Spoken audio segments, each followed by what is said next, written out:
画面上这个人呢是21岁的印度小伙子维诺德·塔库尔。塔库尔呢先天没有双腿，但是他通过自学练就了一身街舞的绝活。最近呢，塔库尔首次登台亮相选秀节目《印度达人》，就技惊四座，一下子成了网络红人。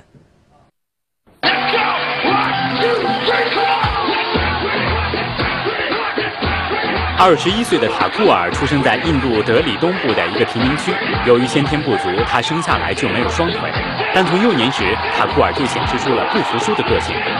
塔库尔中学毕业后成了一名手机维修工，每个月的薪水只有130美元。塔库尔明白，要想脱离贫困，就必须比别人更努力、更独立。他曾经想过当健身教练，不过朋友建议他尝试一下跳舞，这个主意启发了塔库尔。他上网观看了数百种舞蹈视频，并开始和朋友一起学习。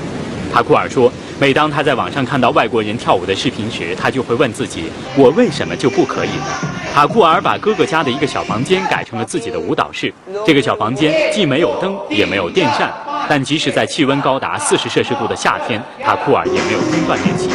苦练5个月之后，塔库尔报名参加了选秀节目《印度达人》。他精湛的舞姿征服了观众和评委，并迅速在网络上走红。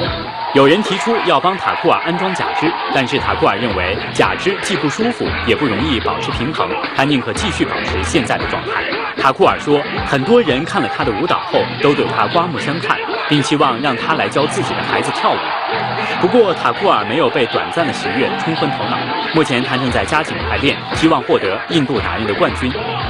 除此之外，塔库尔也开始对自己的未来做更长远的规划。他想开办一所舞蹈培训学校，肢体残障者可以免费学习。塔库尔说：“我将激发上天赋予他们的才能，将他们打造成为我自己的舞团，并将他们送回到印度达人的舞台上。”